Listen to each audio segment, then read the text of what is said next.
Nós tínhamos um padre no seminário que era advogado, e ele tinha algumas coleções de livros de direito.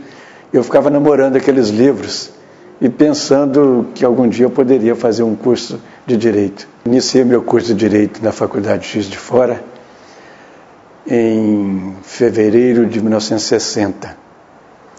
Fiz vestibular lá, e lá o curso era infrequente para quem morava distante. Eu morava em Una, naquele tempo de Una, Juiz de Fora, quando o tempo estava bom, você gastava 2 dias e 2 noites.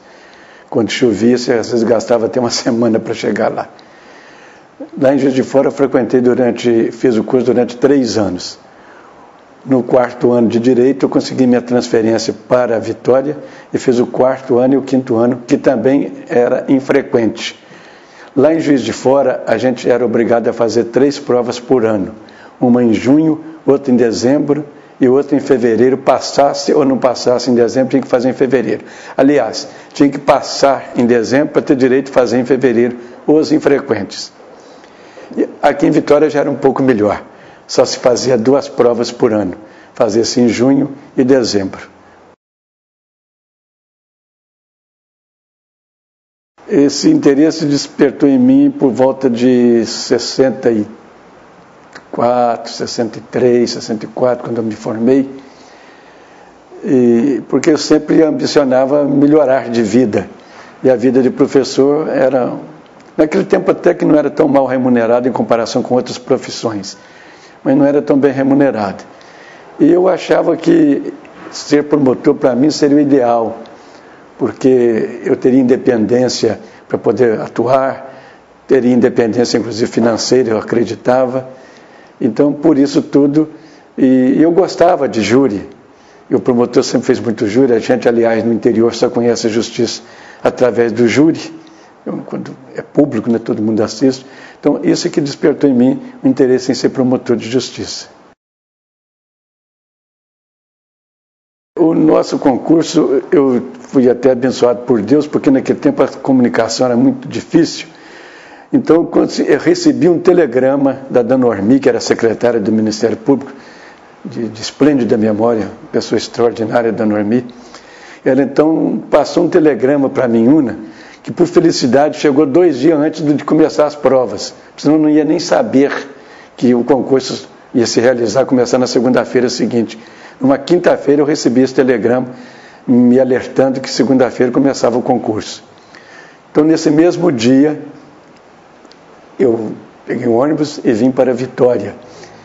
Estudei com muita pressão. Eu vim estudando lentamente ao correr do tempo. Desde quando eu fiz a minha inscrição, eu vim estudando devagarzinho, mas aproveitei esses dias que eu estive aqui em Vitória, na sexta, no sábado, domingo, e estudei praticamente 18 horas por dia. E na segunda-feira desse mês de... não sei se foi mês de junho, se não me engano, porque era Corpus Christi essa quinta-feira, eu fiz o concurso. Me lembro de vários colegas meus que fizeram o concurso comigo, o Dr. Jorge Malacarne, que já faleceu, o Dr. Arlindo Sasso, o Dr. Luiz Carlos Nunes, o Dr. Semblano, o doutor, hoje depois virou juiz, Dr. Persice, o doutor, depois vou me lembrar que hoje é desembargador aposentado no Rio de Janeiro. Então nós fizemos esse concurso, parece que nós éramos 66 inscritos no concurso e passamos apenas 7. E o doutor Zé Maria, o pai do doutor Zé Maria, que foi procurador-geral, também era desse nosso concurso. Passamos 7 ou 8 no máximo nesse concurso. Dizem que o nosso concurso foi um marco no Ministério Público, antes e depois. E foi um concurso muito severo, que você vê naquele tempo de 66 concorrentes, passamos apenas 7 ou 8, se não me engano. Promotor substituto, a gente começa, né? Eu tomei posse na Procuradoria com o doutor Geraldo Correia Lima, que era o procurador-geral. Ele me mandou para Mucurici, que estava sem promotor. Foi a primeira comarca, digamos assim. Em Mucurici fiquei 3 semanas, e foram 3 semanas assim difíceis, porque não havia juiz, então não tinha nada a fazer. Iniciando no Ministério Público, não sabia o que fazer. Fiquei lá 3 semanas terríveis, porque sem ter o que fazer, só dentro de casa lendo. Depois de Mucurici, me mandaram para Iconha. Atuei em Iconha um mês, mais ou menos. Depois me mandaram para Cariacica. Fiquei mais ou menos um mês em Cariacica. Depois vieram as férias forenses de julho. Eu fui, se não me engano, fui para Cachoeiro. Fui mandado para Cachoeiro nas férias forenses de julho desse ano de 67. E depois, quando recomeçaram os trabalhos forenses em agosto, me mandaram para Muniz Freire, na presunção que eu ainda morasse em Una. Com Muniz Freire ficaria perto de Una, mas já tinha transferido a minha residência aqui para Vila Velha. Em 68, nas férias forenses de janeiro, parece-me que eu fui ficar em Alegre, e depois voltei para Muniz Freire. Fiquei em Muniz Freire mais um semestre inteiro, 68. Na verdade, para nós, promotor, não existia, né? Você tinha que levar sua máquina de escrever, o seu papel, você tinha que pagar sua pensão, seu hotel, a sua estadia, enfim, não havia estrutura nenhuma. E a comunicação muito difícil naquele tempo. Então, na verdade, não havia nenhuma estrutura que amparasse, que ajudasse e que facilitasse o promotor de exercer sua função. E isso até perdurou por alguns anos. Quando eu fui promotor em Muniz Freire, eu respondi por Iuna. E Iuna, onde eu morei, eu não podia ser promotor, mas respondi por 2 casos lá. Então, esses 2 casos foram um pouco mais complicados, porque havia interesses do próprio delegado, do promotor que estava antes. Então, isso fazia com que a gente fosse mais atilado, fosse mais vigilante. E até sugeri na época ao juiz com que eu trabalhava em Muniz Freire, que também passou a responder por esses 2 processos que eu respondia, que levasse o réu para Muniz Freire e não deixasse ele preso em Una, porque senão eles iriam dar fuga para ele. E aqui, naturalmente, deve ter desagradado muito o delegado e o promotor, um colega nosso, que era o titular na época, que estava afastado, não sei por que motivo, não sei se férias, o que era. Eu fui promovido, parece-me que em outubro de 1968, 69, para Calçado. Foi a minha primeira comarca titular. Em Calçado eu fiquei 3 meses e fui removido para Santa Leopoldina. Em Santa Leopoldina eu passei a lecionar lá também, porque naquele tempo nós professores do Estado, que eu era concursado no Estado como professor, a gente tinha direito de lecionar onde era promotor, ou então ficar à disposição do colégio lá. Então, lá em Santa Leopoldina, eu lecionava também português, nessa ocasião só português, e fui promotor lá. Lá tive a oportunidade de fazer 2 júris. De Santa Leopoldina, eu fui removido, pedi remoção para Domingos Martins. Fiquei em Domingos Martins até julho, e depois fui promovido por merecimento para Ecoporanga.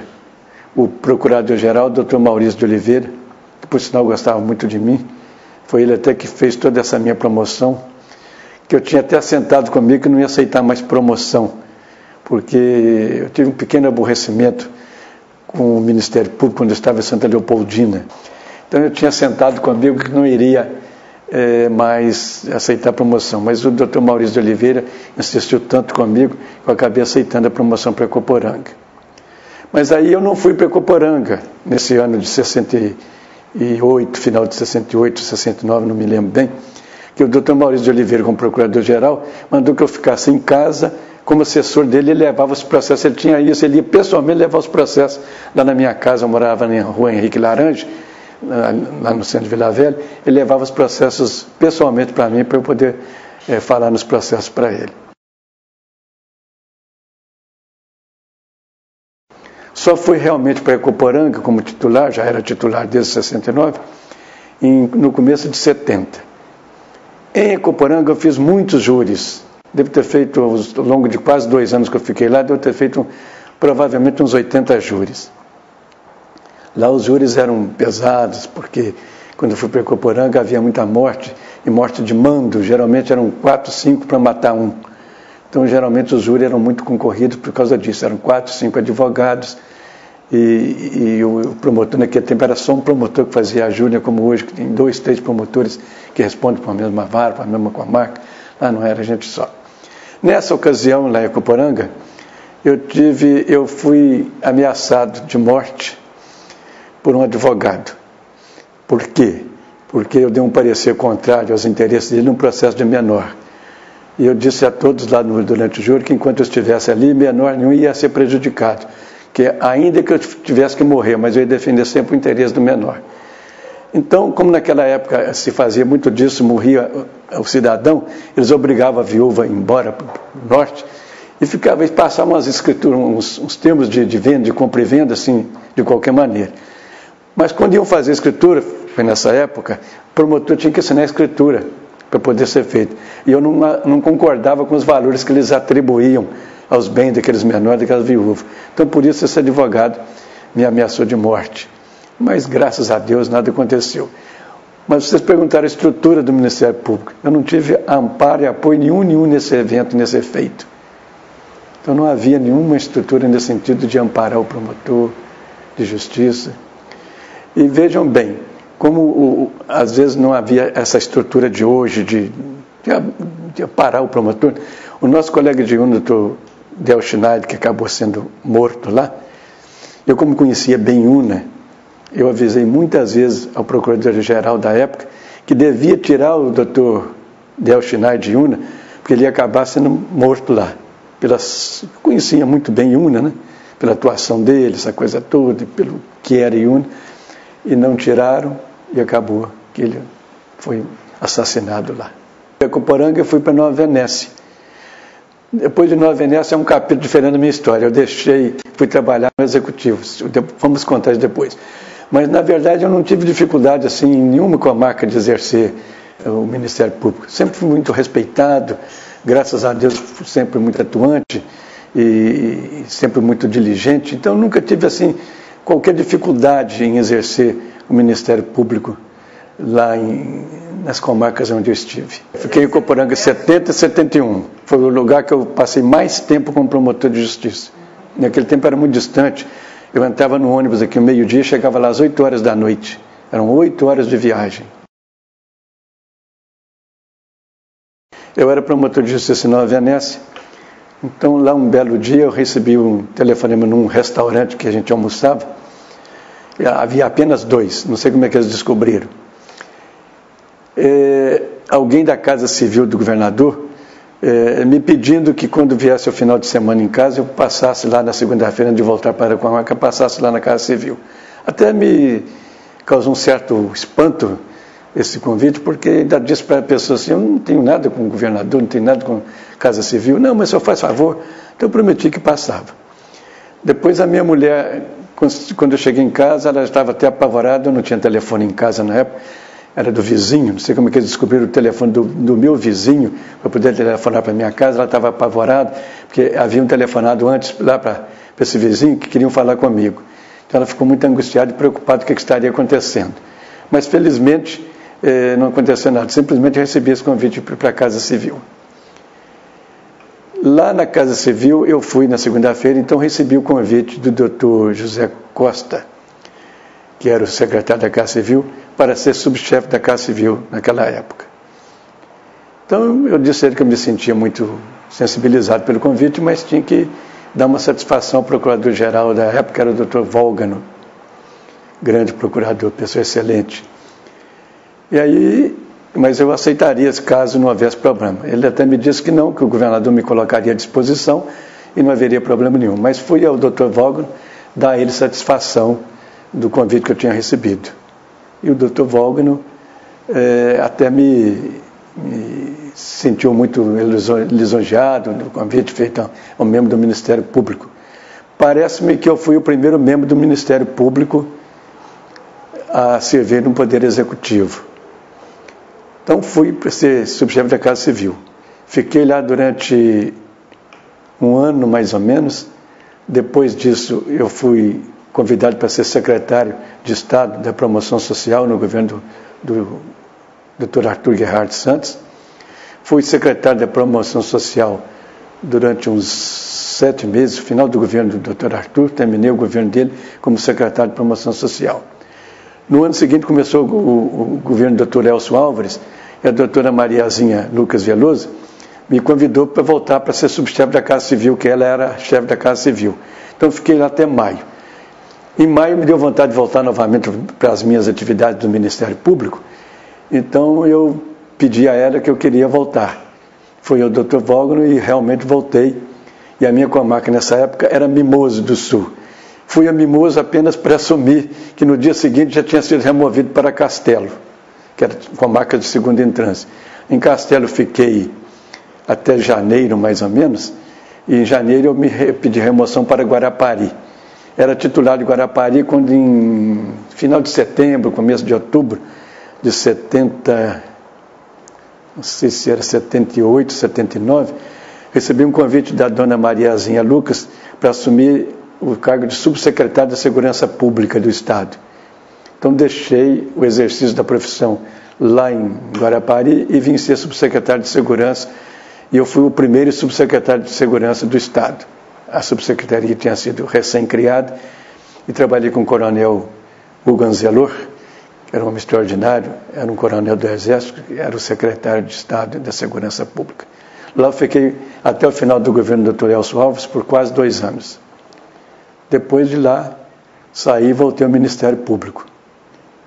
Porém, eu não fui para a minha comarca, que já era Cachoeiro de Itapemirim, porque o procurador-geral, o Dr. Aníbal de Rezende Lima, ele me convidou para ser assessor dele. Então, fui ser assessor dele nesse período, até quando ele deixou de ser procurador-geral para se tornar desembargador. Também fui promotor de justiça em Cariacica, há algum tempo. Lá tem fato relevante.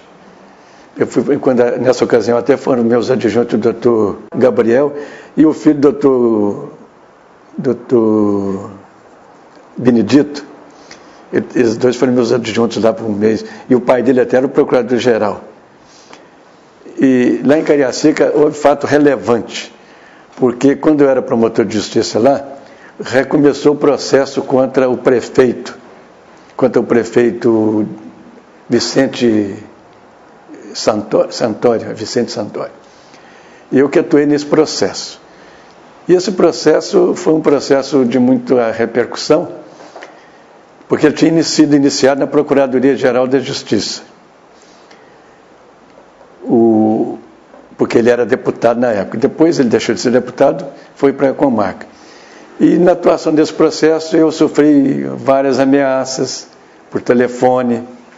Inclusive teve um dia que uma senhora me ligou de madrugada para minha casa, dizendo que eu abrisse o olho porque os comentários que o juiz já havia sido comprado pela politicagem lá do prefeito e que eles queriam me comprar também. Até ainda virei para essa senhora e disse: minha senhora, se eles cuspirem ouro, quem sabe, né? Mas como eles não conseguem cuspir ouro, só pode ficar tranquilo que quanto a isso. E nessa época, inclusive, esse Vicente Santoro, com quem até eu me dava bem como pessoa, e nunca tive nenhuma animosidade contra ele, nem ele comigo. Pois bem, esse Vicente ele foi atrás do Vicente Silveira, que era deputado estadual nessa época, presidente da Assembleia, e a minha esposa é sobrinha do Vicente Silveira. Foi atrás do Vicente Silveira para o Vicente interferir, para ver se eu amolecia, se ajudava ele. Então o Vicente Silveira mesmo me contou que disse a ele: Xará, não adianta falar com o Zé Nunes, me chamava de Zé Nunes, né? Não adianta falar com o Zé Nunes, porque se ele tiver que te lascar o bambu, ele vai lascar o bambu. Agora, se ele tiver que te pedir sua absolvição, ele vai pedir mesmo, dependendo da gente interferir ou não. Então você fica quietinho, fica calado, que ele vai fazer justiça com você. Aí nessa ocasião, houve um encontro de promotores num almoço aqui em Vila Velha, com não sei por que cargas d'água, o Vicente Santoro também estava nesse almoço. Era com deputados, mas ele estava também. E nós sentamos até cara a cara, o doutor Vicente Nolasco ao meu lado, conversamos e tudo. Eram férias de janeiro, eu viajei, fui aos Estados Unidos com meus filhos. Quando voltei em fevereiro, fui reassumir a comarca Cariacica, havia uma representação contra do Vicente Santoro, prefeito, querendo me afastar do funcionamento do processo, alegando que era inimigo capital dele, para eu não funcionar no processo dele. Então, na minha defesa, eu disse que não, até porque em janeiro nós estivemos juntos face a face no almoço, com testemunhas tais e tais, e nós conversamos normalmente. Depois viajei, nunca mais, eu só ouvi depois que voltei, então não podia existir nenhuma animosidade, nenhuma rivalidade. Como de fato não existia. E aí o juiz que julgou, que foi o doutor Pimentel, porque o doutor Augusto Costa, que era o juiz da comarca, ele ficou impedido porque eu arrolei ele como minha testemunha. Então ele ficou impedido de julgar, quem julgou foi o doutor Pimentel, e me disse que eu podia continuar funcionando o processo. Depois disso, o próprio Vicente Santoro foi ao meu gabinete, me pediu desculpa, dizendo que por ele não queria fazer aquilo, mas ele foi orientado por advogado, que ele não tinha nada contra mim, pessoalmente, nem coisa nenhuma, e que ele confiava no meu desempenho, essa coisa toda. Eu disse a ele, falei, Vicente, não tem problema nenhum, não é porque você veio aqui se justificar que eu vou amolecer no seu processo, vou continuar do mesmo jeito. Procuraria fazer justiça. Se você, ao final, merecer ser impronunciado, eu vou pedir a sua impronúncia. Se você não merecer, eu vou pedir a sua condenação para você ir para o júri. Mas e se encerrou. Então, esse processo foi um processo que teve essas marcas, porque eu sofri ameaças por telefone. E lá em Cariacica também me aconteceu um fato curioso no exercício da profissão de promotor. Porque Cariacica marca a minha vida, porque eu tive 2 aposentadorias lá, de promotor de justiça e de juiz de direito. Eu sempre gostei de trabalhar em Cariacica. Então, uma madrugada, era mais ou menos às 3 horas da manhã, um réu lá de Cariacica, não sei como que ele descobriu o meu telefone, depois eu fiquei sabendo. E me ligou de madrugada e ficou 10 minutos no telefone dizendo que ia me matar no dia seguinte. Porque eu ia mandar prender ele, essa coisa toda e tal. Então eu disse a ele que ele podia me esperar, que eu chegava no fórum 1 hora e que deixava meu carro próximo à igreja, tal lugar assim, que eu não ia deixar de fazer isso. Mas adverti, eu falei, olha, mas tem uma coisa, é possível que amanhã cedo você já esteja preso, antes de você me esperar lá. Mas eu ouvia a mãe dele ralhar com ele, dizer, meu filho, não faça isso, nós já estamos aqui sofrendo um impacto muito grande, que houve um acidente terrível com a sua irmã, com o seu cunhado, que eles morreram, meus netos morreram. No outro dia, cedinho, eram às 5h30, eu recebi um telefonema de uma senhora lá de Cariacica, me dizendo que, pelo amor de Deus, não mandasse prender o Tonhão, era Tonhão o apelido dele, que ela ia levar ele lá no fórum para pedir perdão, que ele não ia fazer aquilo comigo. Falei, perfeitamente, que a mãe dele estava muito desesperada. De fato, quando eu cheguei lá no fórum 1 hora, eles estavam lá me esperando. Aí ele chegou, chorou, pediu perdão, que não queria falar aquilo, que ele estava dopado. Mas que não... Falei, mas eu também não tenho medo disso, não. Você falou, eu falei com ele, tem uma coisa, se você continuar perturbando a sua esposa, você não pode nem passar perto dela, eu vou requerer a sua prisão mesmo, porque você está impedido de perturbá-lo, eu não vou mudar 1 milímetro nisso aí. Falei com a mãe dele, e ela então saiu dali confortada, consolada, e de fato parece que ele, daí para frente, levou uma vida melhor. Mas foram fatos mais relevantes da minha vida de atuação em Cariacica. A doutora Edith foi promotora lá antes de mim, eu fui para lá como substituto. Fiquei lá uns 2 ou 3 meses, mas como substituto. E naquele tempo não podia ter estrutura nenhuma, porque Cariacica só tinha um juiz e um promotor. Funcionava lá na sede, em cima da prefeitura. Fiz até alguns júris lá nessa época, que eu substituí a doutora Edith lá. Depois, Cariacica melhorou muito. Quando eu voltei a ser promotor nessa época, eu referi agora há pouco tempo, já era muito diferente. Já havia 2 juízes, um civil e outro criminal, né? Depois, quando eu voltei a ser juiz, já era maior. Foi muito boa e, aliás, teve uma forte influência a meu favor quando eu fui fazer o concurso de juiz, porque o doutor Aníbal me dava essa grande oportunidade de a gente, que os pareceres que a gente formulava, a gente mesmo que assinava e eles só botavam de acordo. Eu juntei essas peças no concurso de juiz e eu tenho para mim que essas peças dos processos que eu falei lá na Procuradoria foram muito relevantes para o efeito de documento no meu concurso de juiz. Fui nomeado por uma comissão para fazer parte de uma apuração de desvio de carne da casa do governador, que era Eurico Rezende. Nós apuramos que não havia envolvimento nenhum do governador, e nem podia, porque quem administra a casa do governador não é o governador, existe um administrador. Se alguém tivesse culpa, seria esse administrador. Mas a politicagem da época queria que o governador fosse envolvido nisso. Eu não estava ali para servir A ou B, estava ali para apurar a verdade. E a verdade diz que ele... é lógico, é claro, que o governador não administra a casa dele, né? Quem administra é um administrador que tem um cargo em comissão para isso. Eu fazia parte de uma comissão lá que atribuía notas a presos durante um tempo bom. Inclusive o doutor Fernando, que foi procurador-geral, Fernando Assis Ribeiro, dessa época ele era o diretor da penitenciária agrícola, em que eu, com mais o coronel Natália e mais um outro representante de uma secretaria, nós atribuíamos notas aos detentos lá dessa colônia nessa época. Eu permaneci nessa comissão uns 6 meses, mais ou menos. Mas também eu acho que eu era assessor do procurador-geral, doutor Aníbal.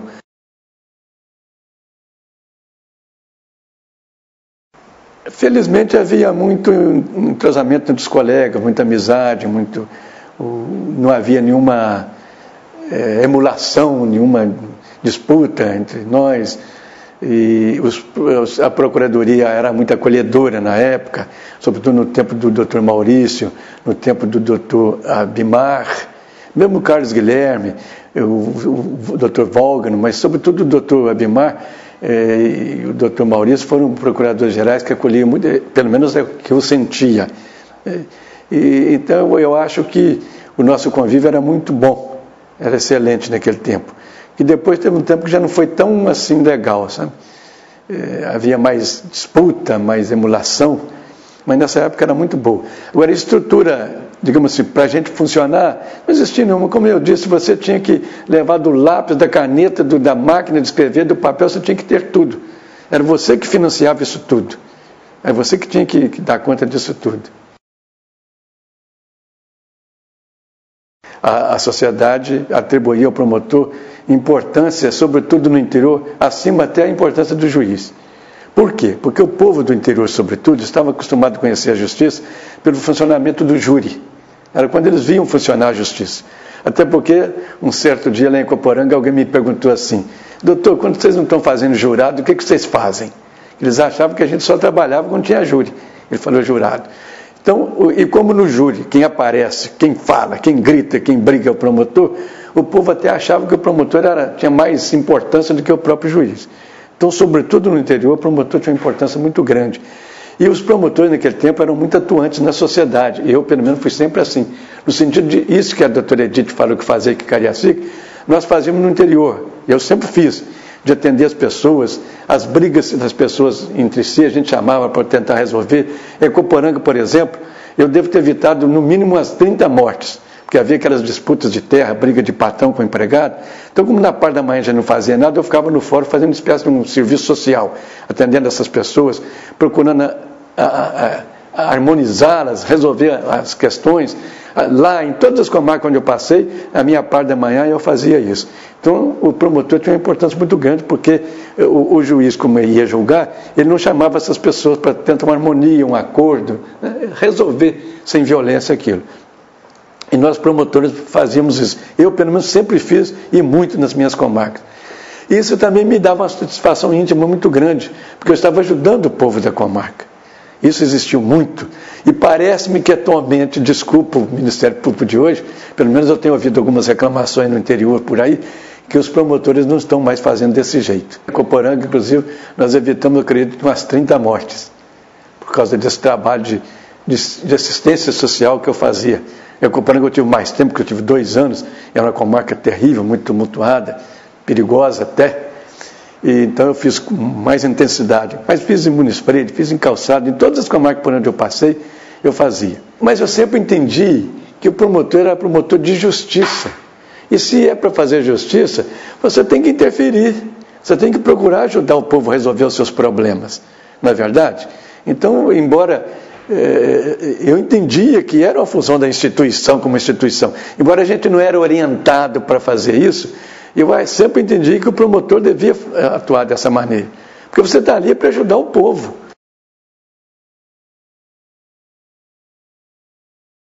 A primeira grande mudança foi me oportunizar fazer um segundo concurso, né? Então, a Constituição de 88, além de que ela atribuiu inúmeras atribuições ao Ministério Público. O Ministério Público teve uma amplitude fantástica com a Constituição de 88, porque antes a nossa atuação era praticamente criminal, raramente no civil e às vezes na vara de família, né? Mas era muito pouco. A atuação, 90%, era na parte criminal. Então eu acho que a Constituição de 88 ampliou por demais as atribuições do Ministério Público. Isso foi excelente, porque hoje o Ministério Público, digamos assim, se tornou praticamente um quarto poder. E a Constituição que abriu esse leque fantástico e fez o Ministério Público realmente ser poderoso e ser muito atuante e com um leque fantástico de atuações. E nos facilitou poder fazer um outro concurso, como aconteceu comigo.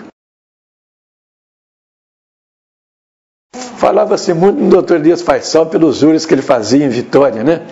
Era conhecido pela verve que ele tinha no júri, e o júri de Vitória sempre foi muito assistido, né? Então o Dr. Elias Faisal foi o homem que marcou o Ministério Público da época. Embora muitos outros promotores também faziam júri com muita veemência e eram muito bem admirados. Desculpa, mas eu mesmo, graças a Deus, fui muito admirado no júri, que eu sempre gostei muito de falar em público, e pela minha formação de seminário, formação humanística mais ampla, então eu tive sempre muita facilidade.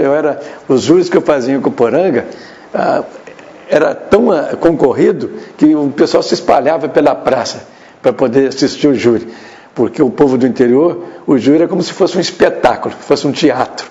Eu sempre procurei, como o Elias Faisal fazia também, eu fazia espécie de um teatro. O Elias Faisal se enrolava nas bandeiras, não sei mais o que dizem, né? Que eu nunca tive oportunidade de assistir um júri dele aqui. Eu assisti no interior, em Una, onde ele foi promotor de justiça. Eu era professor na época, assisti júris dele.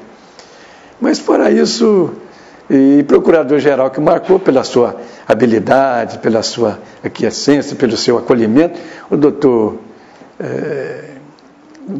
Volgano, o doutor Abimar, né?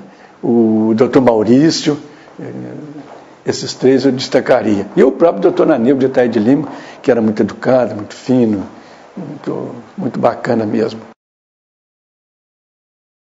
Quando eu me aposentei como promotor, em março de 86, fiquei praticamente 20 anos no Ministério Público. Eu somei tempo porque eu fui professor durante muitos anos. Eu trouxe aquele tempo de professor, então eu pude me aposentar. Trouxe inclusive quase 3 anos de seminário, porque naquele tempo existia uma lei, não sei se existe até hoje, que você podia verbar para tempo de serviço o tempo que você foi religioso. Então eu tinha 3 anos de vida religiosa que eu averbei. Então eu me aposentei com praticamente 30 anos no Ministério Público. Mas exercendo a profissão eu fiquei 20 anos. Então eu me aposentei, parece que em março de 86, espontaneamente, não quis chegar a procurador de justiça, também é uma outra história, não sei se vem a pelo dizê-lo, que eu tinha uns procuradores de justiça da época, que não sei por que cargas d'água não gostavam de mim, então eu nunca entrava numa lista para poder ser procurador-geral por merecimento. E vários colegas meus passaram na minha frente, como o Dr. Hélio da Costa City, o Dr. Paulo Sérgio Reis, que já faleceu muito, meu amigo, gostava muito dele, e alguns outros passaram na minha frente, porque eu não entrava jamais em desse merecimento. Havia alguns procuradores que não sei por que carga d'água, alguns até eu sei, né? Não gostavam de mim, mas isso é da carreira, né? Então eu me aposentei em terceira instância, eu era promotor de justiça em Cariacica. Então, eu me aposentei, logo no dia seguinte, o doutor José Eduardo, com quem eu trabalhava em Muniz Freire, quando eu era promotor de justiça, lá em Muniz Freire, um dia ele me falou: minha donça, o dia que você aposentar, você me procura. Aí ele já era desembargador nessa época, então eu me aposentei, no dia seguinte eu falei: eu vou lá conversar com o doutor José Eduardo, que eu não tenho nada que fazer, eu quero continuar nas minhas atividades. Aí, por sorte, ele estava passando em frente à livraria Logos, para subir para ir para o tribunal, que vai ali em cima. E eu encontrei com ele, foi desembargador, ia lá ao seu gabinete, o professor me disse que quando eu me aposentasse para procurar o senhor, eu me aposentei ontem, saiu minha aposentadoria ontem. Eu falei: então vou lá comigo para você ver se você gosta do serviço que eu tenho lá. Então eu subi junto com ele, e cheguei lá no gabinete, ele me mostrou, me apresentou a assessora que ele tinha, a doutora Ivelise, que depois se tornou juíza, minha colega, e ele me mostrou o serviço, falei com ele que era o tipo de serviço que eu gostava, porque eu já tinha sido assessor desembargador Ataíde, né, Aníbal, como procurador-geral. Então era dar pareceres, era fazer votos, essa coisa toda. Falei que gostava. Então ele mandou voltar no dia seguinte. Mas quando eu voltei no dia seguinte, cheguei mais cedo que ele, fiquei conversando com a Ivelise, fiquei sabendo que a doutora Ivelise era assessora dele. Então, quando eu entrei no gabinete dele, falei com ele: desembargador, eu estou um pouco constrangido de aceitar o seu convite. Ele falou: mas por quê? Falei: porque a doutora Ivelise é sua assessora, eu não quero tirar emprego de ninguém. Se ela é sua assessora, o senhor não precisa de assessor. Ele falou: não, mas eu quero alguém que me carregue. E a doutora Ivelise, mais competente, não tem a sua tarimba, você foi promotor muito vibrante, muito competente, então eu preciso de uma pessoa aqui assim. Ele falou: mas não se incomode não, que eu arranjo um outro cargo, comissão para a doutora Ivelise. E assim eu fui nomeado assessor dele e fiquei 5 anos como assessor dele. Curiosamente, nunca me passou pela cabeça fazer o concurso para juiz, para ser juiz. Inclusive, quando eu fui promotor substituto aqui em Vila Velha, fui quase um ano promotor substituto em Vila Velha, parece que eu não falei aí, né? E o doutor Homero Mafra trabalhava aqui, o doutor Jairo Matos, eu trabalhei com ele aqui também como promotor de justiça substituto, e já o conhecia de Una, que ele foi juiz em Una, gostava muito de mim, gostava muito dele. Trabalhei com o doutor Paulo Copolilo, trabalhei com vários juízes, mas o doutor Homero era da vara civil, mas ficou muito meu amigo, eu tinha trabalhado em calçado, ele foi juiz em calçado há muito tempo, e ele parece que admirava muito o meu conhecimento geral, porque eu tinha estudado em seminário, ele estudou grego, eu também tinha estudado grego, então a gente conversava muito. Ele vivia falando comigo: Mendonça, você tem perfil de juiz, por que você não faz um concurso para juiz? Mas aquilo nunca me estimulou. E eu mesmo lá no ápice do Poder Judiciário, na cúpula, não me passava aquela vontade de ser juiz. Até que um belo dia eu resolvi descer para conversar com o doutor Arlindo Sasso, que foi meu colega de concurso, de promotor, e que tinha feito concurso de juiz um ano antes. Aí o doutor Arlindo Sasso falou: Mendonça, por que você não faz concurso de juiz, rapaz? Você está aqui e tal. Falei: mas o doutor Arlindo, o concurso de juiz já se encerraram, as inscrições já estão fechadas. Ele falou: não, reabriu ontem. Aí eu falei: me despertou. Falei: então vou me inscrever. Como eu já tinha toda aquela documentação do concurso de promotor, foi fácil eu juntar a documentação e me inscrevi no concurso de juiz. E comecei a estudar naquela data. Foi mais ou menos em junho isso, o concurso começou em setembro. E eu me debrucei mesmo em cima do livro para estudar, que a matéria é muito vasta, né? O concurso de juiz.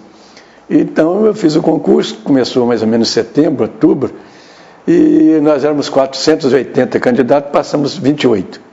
Da minha turma teve o doutor Tasso, teve o doutor Cleanto, doutora Rosineia, a doutora filha do desembargador Orli, o doutor filho do desembargador Norton, com quem eu trabalhei em Guarapari como juiz. Então nós passamos nesse concurso. No meu concurso de juiz, eu fui, assim, digamos, um sujeito abonado, abençoado por Deus, porque o presidente do concurso era o desembargador Fel Rosa, e o relator do meu processo era o desembargador Arione, com quem eu havia trabalhado em Una, e que me aconselhou muito a fazer o concurso de promotor, inclusive me deu uma carta de recomendação quando eu vim fazer o concurso de promotor. Então já tive esses dois handicaps, né? De ter na presidência o desembargador Fel Rosa e o relator do meu processo, o desembargador Arione. E fora os outros desembargadores que faziam parte, que eram meus amigos, o desembargador Zé Cupertino, fomos muito amigos, e outros mais. Então o desembargador Fel Rosa, ele contava para todo mundo, antes mesmo de eu fazer o concurso, inclusive contou para mim, que quando ele se tornou desembargador, que foi pelo 5º Constitucional dos Advogados, um dos primeiros processos que caiu na mão dele foi um processo de Cariacica em que eu havia atuado como promotor de justiça, justamente nesse processo do Vicente Santoro. Ele parece que foi tão impressionado com o meu parecer lá nesse processo, que ele dizia para todo mundo que ele ficou realmente entusiasmado pelo meu ponto de vista, pelo meu processo, pela minha redação. Quer dizer que se o Ministério Público daquele tempo tivesse 10, doutor Mendonça seria um Ministério Público muito mais vibrante e atuante. E ele, nesse dia do meu concurso, ele como presidente abria a pauta do concurso. No meu exame oral, a primeira coisa que ele contou foi isso, para os demais desembargadores, os demais membros da mesa, né? Aquilo me elevou, mas ao mesmo tempo me trouxe uma grande responsabilidade. Então depois o relator, o desembargador Arione, também falou, inclusive, de um júri que eu fiz em Cariacica, que eu nem me lembrava mais do júri, em que o o doutor Vinícius Bittencourt, naquele tempo grande advogado criminal aqui em Vitória, ele era um dos defensores do réu. E o pretório lá ficou lotado, a sala de júri ficou lotada para ver o Vinícius, porque acabaram me vendo, porque o Vinícius gostava de falar em outras línguas e eu desafiei o Vinícius, nem me lembrava mais disso, qual língua ele queria fazer o júri. Mas tudo isso me ajudava no concurso, porque impressionava, vamos dizer assim, os demais membros da banca. E eu tive tanta sorte nesse exame oral, que os desembargadores se limitavam a me elogiar, mas quando chegou na vez do doutor Gesandro, que era representante da ordem, eu fiquei preocupado. Falei, doutor Gesandro, dizem que ele costuma tirar umas perguntinhas do bolso para arrebentar o candidato. Então agora estou arrebentado, porque todo mundo me elogiou, fez as perguntinhas fáceis.